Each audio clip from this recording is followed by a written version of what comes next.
Well, good morning, good afternoon, wherever you are. Welcome to Meeting on the Bridge. Today, it is season 4, episode 9, and our guest today is Meghan Cornwell. Welcome, Meghan. Meghan and I met, I Hi, think, on LinkedIn, and she that's right. sounded like she's doing some great, interesting things, and so I invited her on, and we're glad to have you here today, Meghan. So Sandy's going to do her quote, and then we'll let you tell us a little bit about yourself. Perfect. Many times we talk with people on the podcast about serving others, being there for others. So our quote is really along that line. Never stop doing little things for others. Sometimes it's the little things that occupy the biggest part of their heart. And that's by Shelley Lewis. So never Okay, stop doing things for others and never thinking stop. of what you can do to make a difference in the people and in the world around you. I And we love sure that. That learned that, resonates with me so much. and that particularly true with us moms. And you're always doing little things for your kids, and you wonder where it's going, but it goes to their heart, and they remember. So, Megan, welcome to the bridge, and thanks for coming on. And why don't you tell us a little bit about yourself? Well, thanks for inviting me on. I'm super excited to be here. So, yeah, I'm Megan Cornwell. I am a mom, actually. Sue, as you just mentioned, being a mom, that resonates with me because I have a 6-year-old son, and I'm married, and I have 2 cats. But I also am new to my company. I'm the head of US marketing at a childcare software called Family. They are based in Copenhagen, Denmark, but we have an offshoot location here in the States in Washington, D.C. So I am focused on spreading the good word around childcare apps or our app that supports engagement between parents and teachers. And I'm supporting my team and just super excited to join the call and talk about whatever I can talk about with you all. Well, Okay. So, oh, go ahead, Sandy. my background is early childhood education, so you're talking to the choir on this one. Yes, I've been doing it for more than 10 years at this point. I'm new to family, but I've been in the space for a while and I'm so passionate about it. I kind of stumbled into it and it just like immediately felt like the place I needed to The be. right fit. So I'm super excited to talk with you. Good, good. So, when we do our little wrap up, I'll be sure to put your link down there so I'll put your company link, and so Yeah, they can please do. contact us. We know lots of early childhood people. In fact, Sandy and I met when I was consulting with her early childhood program in a school district. And her goal was to make the workplace fun. And so that, the people Mhm. wanted to come to work. And of course, then that makes the kids happy too. And so it's been an interesting journey. Sandy and I have known each other for quite a while. So Yeah. tell us what was the little start that headed you in early childhood? Did you Oh, have that's such a, a fun question. Yeah, yeah. So my first job out of college, well, actually in college, I was not going the route of early childhood education or even marketing for that matter, which is my role at the company. I was studying to do theater and journalism. I double majored in this really small school called Virginia Wesleyan. And I like to tell people that because it's fun to be on stage, but I really liked the directing and telling people what to do part of theater. It's just fun to like come up with an idea, you have a vision in your head, and you're the one in charge of pulling it all together from casting to the stage to the marketing of the event itself. I really liked just seeing how I could bring all the different pieces come to life. And so I had no idea what I was going to do after school, but so I graduated and I thought, well, I guess I'll just work part-time at Rite Aid and eventually something will fall into my lap. And thankfully, my sister-in-law had been working as an art director for an e-commerce company in the music industry. And I thought, okay, well, this kind of fits with the journalism theater background. I'll do some of that. And so I was doing studio photography for the merchandise of different artists in the music industry. And it was a cool gig right out of college. I was like getting to talk to some celebrities' parents. I got to do some like light modeling, quote unquote. And it was fun. And it felt like a really cool thing to do right out of college. But I very quickly burnt out. I was there about 3 years, and it pretty much came to a head when one Christmas Eve, an artist reached out and said, "Hey, I really don't like that the colors on my website are red and green. I want it to be more of a blue and white Christmas feel." And we had to go back into the office and make those last minute changes because they told us to on a Christmas Eve. And I thought, man, I don't want to do this for the rest of my life. There has to be something else out there. And so my that same sister-in-law, a lot of credit goes to her, as she had found out that there was an opening at a small company in the town that I was living in that did some support in the early childhood space. And it was for an entry-level marketing position. I applied and got the role, and I thought, man, I don't know anything about all of these acronyms. Like, what is a NHSA and a NACI and a QRAS and a all of these things, DAP. Well, I don't know what that means, but I figured it out quickly. And as soon as all the pieces started falling together, I thought, oh my gosh, this is what I've been missing. My mom is a preschool teacher. My mother-in-law works in childcare. I nannied throughout college. I love kids. And it just felt like all of those pieces made sense. And I was like, I can really make a difference at the end of the day. And I can use my skill set as a marketer to help spread the word around the importance of childcare, around getting Quality care. Right. yeah, quality care, and also the funding for childcare providers, which we don't have enough of in this country. And I kind of used what I learned in the entertainment industry of capturing people's attention right away and getting people excited about a specific topic. And I applied it to childcare, and I'm so happy. I've been in the space for 10 years doing marketing for early ed at this point, and I've kind of run around doing some nonprofit and consulting, and now in this role. So it just feels like everything came together and makes sense in my head. It was interesting because when I was going to college, when you go to high school, they say, what do you want to be when you're an adult? And I had put down teacher. Well, then I ended up following into early childhood education. And I was the coordinator. Sue mentioned that we had met 20 plus years ago when I was working for the district, and I was the Head Start and ECAP, which is the state funded coordinator for 19 years for the district. And when I was involved with early childhood, the thing that kept coming to my mind is that early intervention is where you get the biggest bang for the buck. That's where Yes. you make the biggest difference in a child's trajectory for their life is early on. And they helped to really give me passion for what we did. Yeah, and it's not only about, I mean, it really is. At the end of the day, the most important thing is impacting each individual child's life.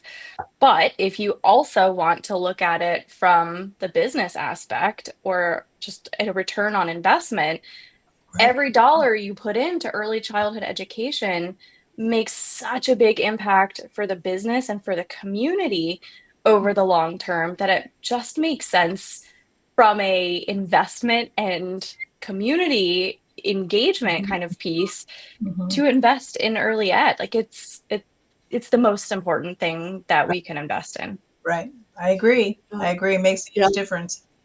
Well, the other thing is you're not only impacting individual kids, you're impacting families at an early age for them. They have young children, which has a huge, of course, community, and cultural impact in the whole system. But so what I am hearing from you, Meghan, is that you really, from an early age, I don't know how early, but you talked about college, know what you want and you know what you don't want, and you're willing to take action on it. And I like that. And I'm going to call it kind of super agency. You know who you are and you know where you need to be. I love that you're saying that. I think my husband would disagree that I know what I want when it comes time for little things like what's for dinner or should we go to this place for vacation or somewhere else.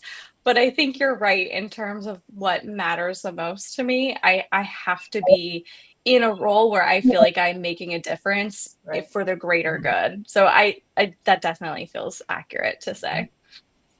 So Yeah, and so there's when some. it's okay, your professional life is different than your personal life. You know what I mean? Yes, yes, yes. You kind of a co-sponsor at home, and you've got to negotiate, and so that's fine. But it's super important. Now I've got a question: when you know it's not right, and or when you know it's a good fit, where do you feel it? You feel it in your gut, you feel it in your head, where in your body? Because I'm hunching it kind of pops out somewhere. That's so what you're asking just in general, like if some like if a role is the right fit or something like that. Or when you knew Yeah. you weren't gonna do Christmas Eve anymore, and you know what I mean? When it's not right, sometimes it's the same place. Some people get it kind of in their gut. Some people kind of get a light bulb in their head. Can you notice where it kind of hits you? Time for a I change. feel like yeah. I mean, my head definitely feels cluttered, I would say. I knew I recently made the switch to this company and I just for months was feeling like something wasn't right. I couldn't focus. It was time for a change for me to move on and grow a little bit more. And it was purely in my head, felt like I couldn't focus. Everything was cloudy. So that's to me where I feel like I feel it physically the most. Mhm, mhm. Do you Yeah, have more yeah. confidence now that you've got a track record of knowing and then moving and knowing? You know what I mean? Is your confidence higher than it was 10 No, years ago? I'm going to surprise you and say no, but I think Oh, that's that's less of having to do with the track record. In fact, I try to remind myself more of all of the wins that I've had over the years, but I struggle with imposter syndrome so yeah. hard. Mhm, I have had some challenging coworkers in the past that truly like just wrecked my self-confidence. mhm, And I think it was this post that you probably saw on LinkedIn where it kind of came to a head. I went out to visit this brand new company based in Copenhagen. It was my first time out there, and I was supposed to present the next day about my strategy for the US team. And I ended up having a panic attack that night before because I kept hearing my old coworkers' voices in my head that I didn't know what I was doing. I wasn't good enough. And despite all of my previous coworkers and friends and my husband saying, "No, you're really good at what you do," I wasn't hearing that. I was only focusing on those individuals in the past who made an off comment here or there. And I couldn't see past that. And it was 3 o'clock in the morning in this hotel room, and I was using ChatGPT as a emergency therapist, which you definitely should not do. I don't advocate for that by any means. But I was just like, I don't know who else to call. I feel like I can't have my presentation the next morning. I like this team doesn't deserve me. Like those thoughts were just racing through my head. Um, and that was kind of a wake up call, like, oh, I should probably go to therapy for this. So highly advocate therapy for everybody who faces these same challenges or might have that voice running through your head. And that's been super helpful. And it's helped me reframe my thoughts around when I hear those negative words. I just acknowledge Yeah. it, push it aside, and instead try mhm. to listen to those voices that have been so kind to me on my journey. I have to shout out my one really close coworker, Emily Simon, who actually took it upon herself when I was applying for this role. She took the job description and she wrote for every bullet all of the things that I had already done that aligned to it. And was like, you're a natural shoe-in for this role. You can do this. I don't know why you're so, concerned, but you can do this. And I think Yeah. I just try to keep hearing those little voices in my head because it's just a struggle for me every single day. I don't know when I'll finally feel like the grown up in the room. I asked my dad, and he's 73, and he said he doesn't feel like a grown up, so maybe it'll never happen. But one day, I just don't want to like feel like I have to actively try really hard to get that confidence. Megan, one of the things that popped into my mind, I heard my pastor um, talking about this. He said, how do you dispel the darkness? By shining the light. And that's exactly what you're talking about. Mm, It's reworking your thought process, getting rid of the tapes by shining the light of what you know you can do and your success mhm, points. That's always meant so much to me, because if you sat there and battle with, like you're saying, the negative stuff, you kind of can you can go down a rabbit hole, where if you can shine the light and know the good that you bring to the plate, that makes the Yeah. world a difference. Well, yeah. and I used to have a saying that Sandy knows this well, that feedback is information, not definition. Mhm, It's not about you. It's about the person saying it. They're the ones who are, um, you know, telling you about them through projection, and it lands mm, on you. But I want to tell you a little bit Yeah. about imposter syndrome too. Imposter syndrome I'm all is ears. typical. Yeah.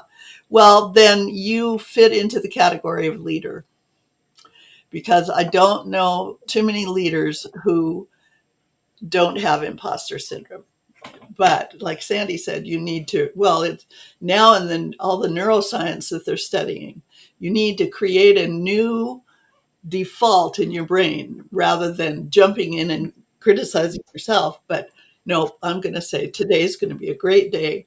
I'm well suited for this job. If they accept me, then it's a good fit. Hmm. Those things.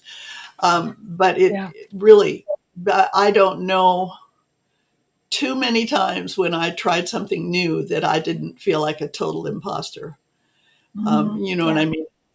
It comes out in many ways, and your theater background has taught you how to put everything on the side of the stage and jump out there and give it to them. And you've got presence.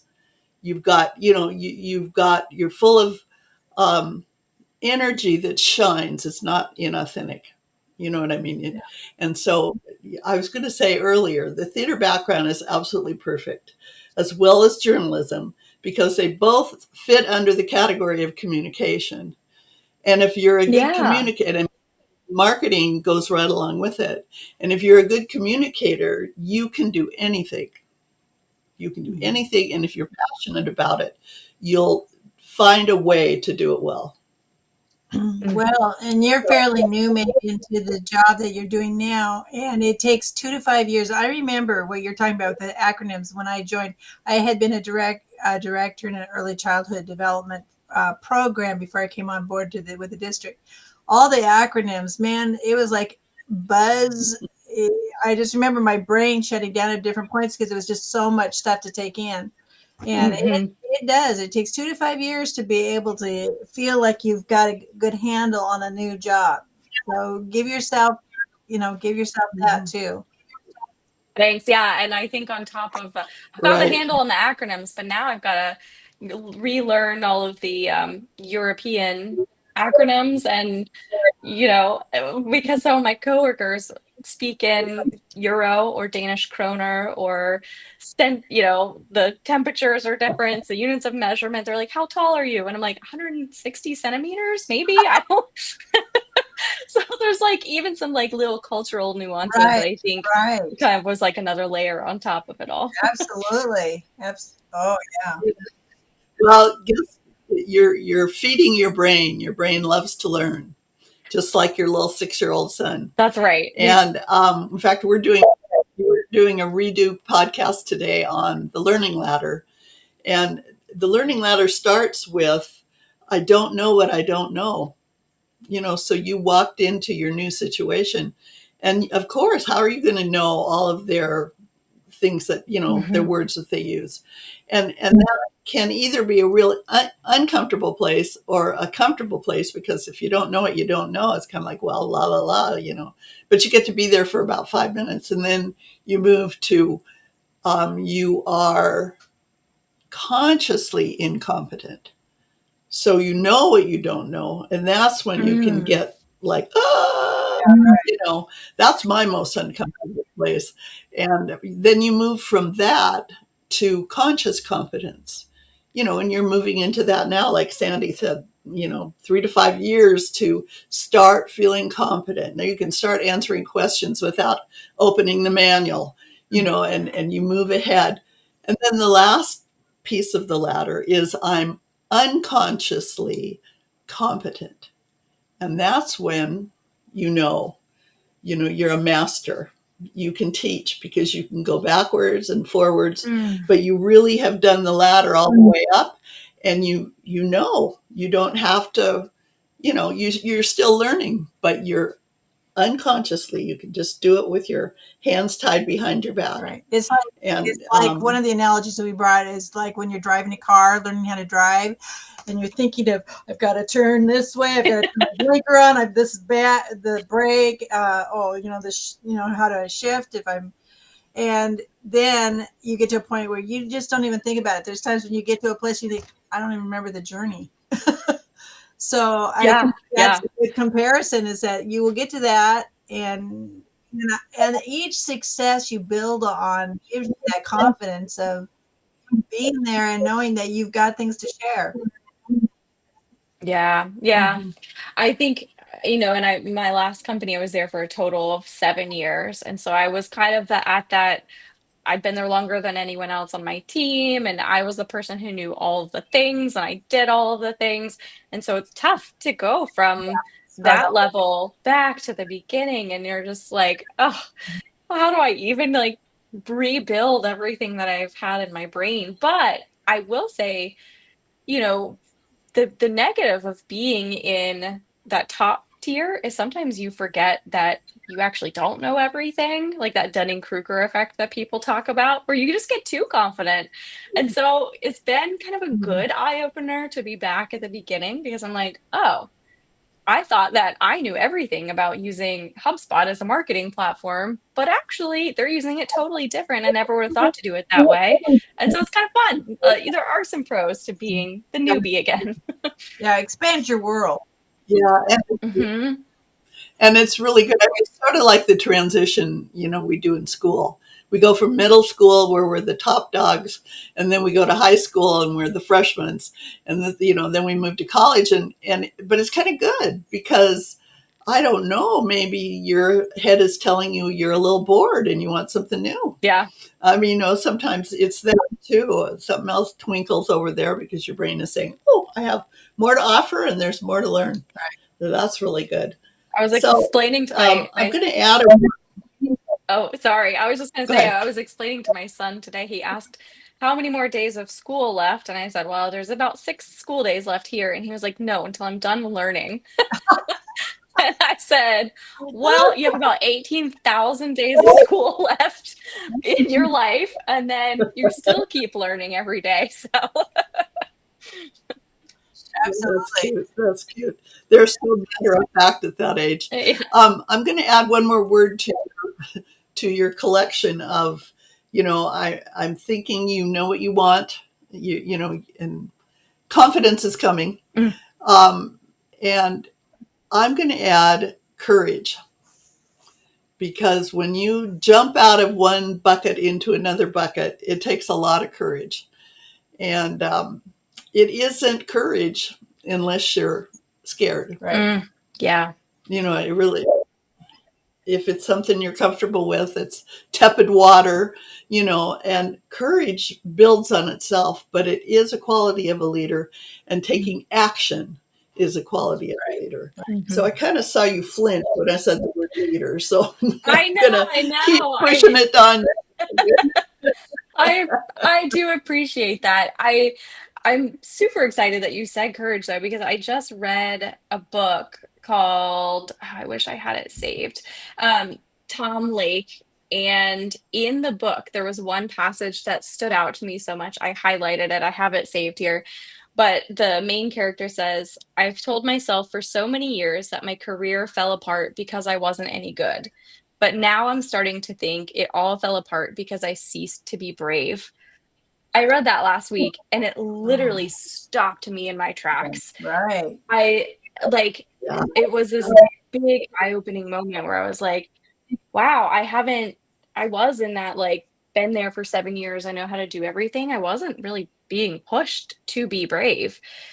And now I have to do that. And it's kind of a muscle that I haven't been flexing in a while. And I actually had somebody reach out, a former person that reported up to me, and she just got a new role. I sent her that same exact thing because she was asking for my advice on how do I deal with imposter syndrome and how do I move forward. And I was like, I have it. It's a muscle and it's about bravery and courage. Right. And that's tough. And I think also tough for a lot of women to deal with because some of us have been taught just to like be kind and polite. And it feels like it's going against that a little bit to push yourself or question people in authority figures. And I think that makes it even harder for us to move up in the career ladder, as you put it. Right. Yeah, it's really one of the traits of a leader that, besides action, courage, and then taking action on what your heart's telling you, even if you're wrong. What's the worst thing that could happen? Be wrong, but you can practice courage, and it is a muscle. I like that. I don't think I've ever heard that analogy before, that it's a muscle, but that's why it hurts so much when we flex it. Yeah, it's tough. but yeah, but that midnight imposter syndrome that hit you when you were doing a presentation, you did it. You didn't let it stop you. Well, Courage. It's like in theater they say butterflies in your stomach, but I did not do it. I should tell the rest of that story, which is that I went to my boss the next day, our CMO, and I told her, I can't do it. I'm a fraud. Here's why. I've had people in my life tell me that I'm not good at what I do. And she she gave me the best words that anybody probably ever could have said in that moment, which is, I've been in that same exact situation and you're wrong. And like, I know you're wrong. That's why I hired you, because you're good at what you do. And the best thing that she said was, I don't think you should do the presentation today. You don't have trust in the team. You haven't really met anybody and you're not in a good space. Don't do it. It's not that important. I wept. I cried. I actually cried.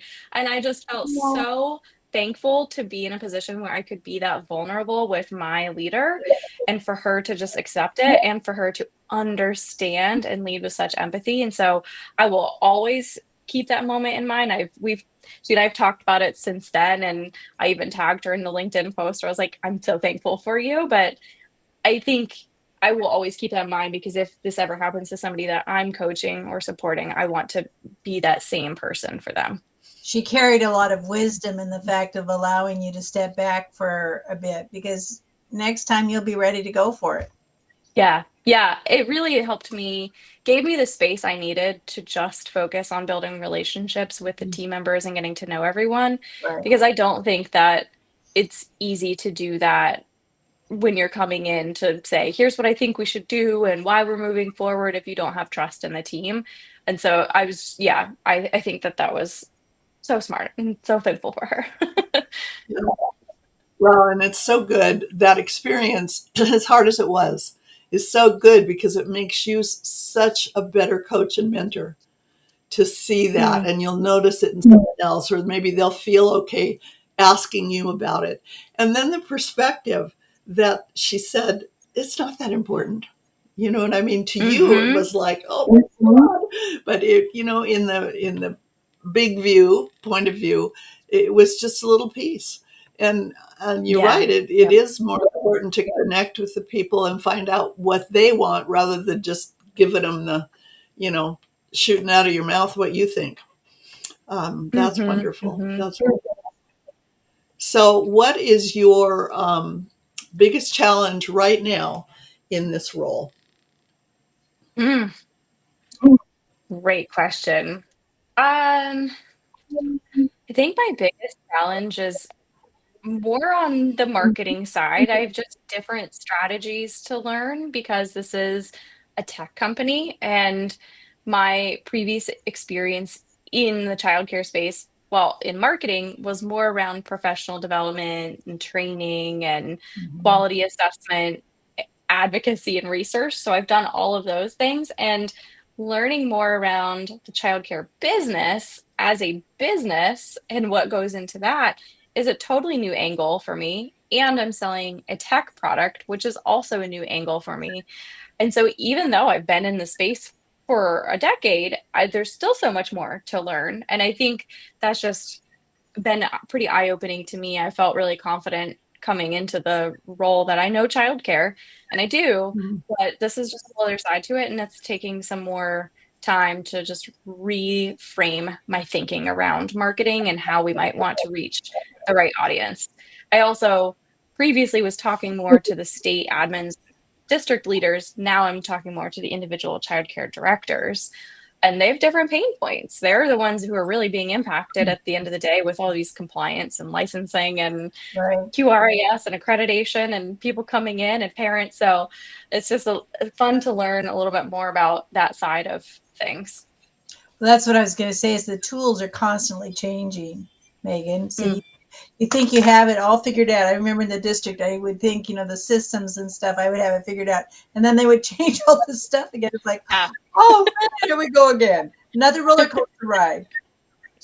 Well, Yeah, I hate to that's say maybe that was my fault because I was doing too good of a job at marketing and getting people to change their minds.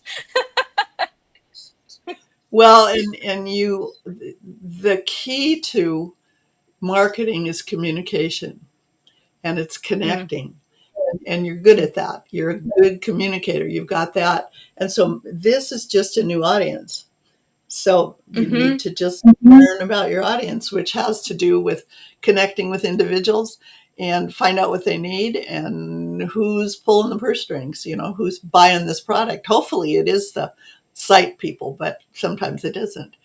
But Yeah, you that's know how to true. It's a lot of do listening. it. Absolutely. And being there for them, being present. And, but again, you don't use that, um, I think theater is one of the best things that people can know and go into because not only are you communicating this way, but you have to know your group on stage. You don't have to be in tune with them, and then you have to be in tune with the audience so that just like in a classroom, it's the connection with the audience that makes the play do well. It's not you just doing your job. So just follow your heart Yes. and just because you are a connector. That's yeah. I've never thought about theater in that way, but it is a lot about building trust with your team members, with the actors and directors and stage managers. But it's also about building trust and like building that relationship with the audience. I love that. I'm going to take that back to my old theater professor and share with him because every time I go back to the school and see a show, I tell him like theater is the best thing ever because I've done some event planning and planned conferences, which is almost the same kind of process that you Yeah, go through, but there's so much more to it on kind of like that meta level that is why theater has been such a great foundation. Right. Right. absolutely. One of the, And one of the things theater I love is about one of the things I love about drama theater is that it hits both parts of a person's brain. It's factual, but it's also right. emotional. And I think that we can use that throughout our life with the people that we're working with, not to be manipulative, but to be able to use both sides of the brain to have it impact people more clearly. Mm, mhm, mhm. Yeah, Well, and being agreed. a theater person is also why it's so easy for you to take feedback personally. It's that it's that both Yeah. sides of the stage thing. I mean, I have a granddaughter who's in theater, and she like her dad goes, "Oh my God, he can't stand her ups and downs." But it is, you're absolutely open to it, and so you have to consciously close that and know who you are, and don't take that feedback personally. It's not about you, but that's why you're good at this. People that Yes. aren't good at it don't go into it. Yeah, and I think it's the same in marketing because in a bigger marketing team, you have the folks who are doing the operation side of how do the email lists get pulled. You have people on the paid side setting up the ads. You've got your graphic designers and brand strategists, and it's all coming together. And you have one goal, usually in marketing, revenue related. But if you're in a nonprofit, that might look a little bit different, but it's how do you work together as a team? And so I think like my way that I've approached giving feedback, but also receiving feedback is this isn't personal. This is like, here's suggestions on how we might move forward as a team to reach those goals more quickly. And it's the same when you're producing any kind of a show. You can't stand that way because this person in this audience can't see you. Like, that's not personal. Let's just make the best we can. So I think that that's a nice analogy. Yeah, and the one more analogy I'm going to bring from theater is the ability, and you learn how to do improv, which Yes, again is and that same present. And you throw anything at me, and I have to take it and use it, and Mhm, turn it into something wonderful. So that's a mhm. creative edge. Yeah. So Yeah, I it's love your. also that like when you have to say no to somebody, you can do the no, but I think that's also very similar in theater, but definitely in business. You get really good at telling people no without having to say no flatly. Yeah, yeah. I often use the term leadership improv, because that's what it is. Love that. You have to do the cakewalk, walk on two different Mhm. turning things. So, what would you advise somebody who is, I don't know, looking at a new role or just coming out, starting? What would be some advice from Megan that would help somebody new? Mm. I think if you're in the interview process, my tactical advice is to lean on AI quite a bit. One Yeah. of the most helpful things that I did when I was applying for new roles was just upload the job description and my resume to ChatGPT and ask it to find any gaps, ask it to find what some of the sample interview questions were. You can also ask ChatGPT or any of the other ones out there, Gemini, to do a mock interview with you so you can practice and then you feel more, if you're dealing with imposter syndrome, you feel more confident when you get face to face with the interview folks. That was super, super helpful. And one of some of the roles that I was applying for, you had to do a presentation. And so I constantly worked on my presentation. I'd upload it, I'd ask it to find poke holes in my strategy. Then I'd take it back and reframe it, rework it, add some new ideas. But it's kind of great to have a robot to bounce ideas off of so that you just feel more accomplished. It has nothing to do with trying to game the system. I've heard people kind of push back on the use of AI in interviews, but it's super valuable because you can get as much feedback as you want. Hmm. And resources like you said, holes of what you might have missed. No, I think that's great. Hmm.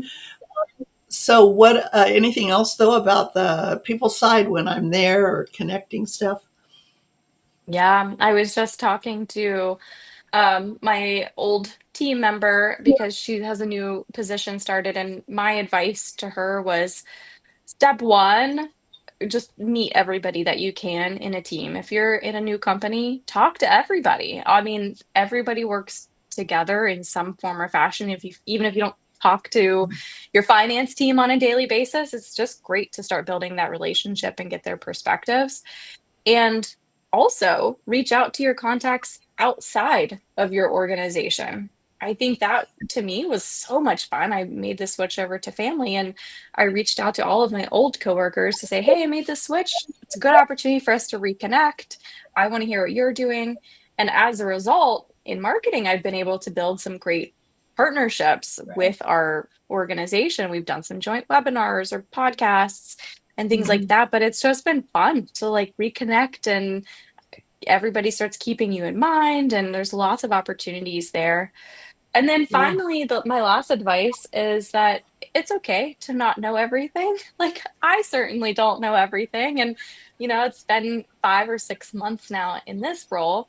And I've been, again, back to my boss, who's amazing. She's reminded me, you don't have to know everything. And so it's good to like remind myself that I don't have to know everything and I won't know everything. And worst case scenario, you tell your boss, I don't know anything about this. Let me research it. Let's hire a consultant. And Right. that's okay. Like nobody can do it all. And that's what you have to keep reminding yourself in those first few months. Yeah, that's fabulous. That's fabulous. Well, one of the things one of the things that we have talked about is that you learn almost more from the things that didn't work out versus the things that do work out. I mean, it can be a learning trajectory either direction. Yeah. Yeah. I've definitely learned from my mistakes, but I think that's the beauty of marketing is that you try to make mistakes, not actively, like I don't want to lose the company money, but if you notice, hey, this doesn't work, that's a lesson. And you just apply that and say, great, now I know moving forward, I don't have to post on Right. Instagram. That's not our channel or whatever that might be.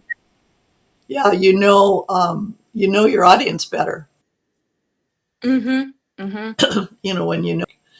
So that's important. One thing before we're going to do our little what's one thing you're taking away from our conversation in a second, but I want to ask you a favor. Could you text me that quote? Because I want to put that in your Yes, wrap I up would about love the courage. to. Because that's a great one, and Yeah, I I would mean, love I don't to. know who doesn't need that reminder every single day. So, Right. Yeah. my final question is, what's one takeaway from our conversation? Ooh, I think one take I loved that you were like summing up aspects of me, and I loved that you put some words to who I am. Like I need to have that confidence is something that I'm working on and that I need to be fueled by something that motivates me. And I think like I'm gonna lean more into my theater background. I haven't actually talked about that or um thought about it at all recently, but I am gonna maybe reflect more on what I was doing when I was in college and try to apply more of those analogies and tactics that I was Yeah, using when I was directing. So I love that. I'm going to definitely try to do more of that. good. Yeah, use some of those theater words because they'll spark, different things in your brain. Sandy, what's the takeaway? A reminder that life is not static. It doesn't just go in one direction. Just listening to Megan and how she started out with theater and different than what she ended where she ended, but how all that added up to help her be prepared for where she's at right now. It's a good reminder. Yeah. What's jumping in my head right now is the Shakespeare quote, all the world's a That's stage. right. And yeah, you're creating a larger stage than what you had earlier in your life. Mm. So my takeaway is, how everything's connected. All the little pieces of our life kind of come together. You have an orchestra going and you learn to play different instruments. And you were talking earlier about your son doing little dramas for you. So how wonderful is that? Yeah. It definitely runs in the family. My dad was a Anyway, theater major. My brother was a theater major. I could Wow. see a world in which that was. Yeah. And my son does that too. It's in his DNA. Yeah, yeah, it could be. I'm not going to force it on him if yeah. that's not what he wants to do, but I could see him being interested. My husband and my son just remind me that his daughter, who's in theater, and of course his mother, we're just drama queens. So too much drama. Anyway, thank you so much, Megan. We're going to sign off, and it's just been a pleasure. Thank you so much for having me And on. we'll I talk to you soon. love meeting you both. Wonderful meeting you too, Megan. Yeah, I love your Yeah. spirit.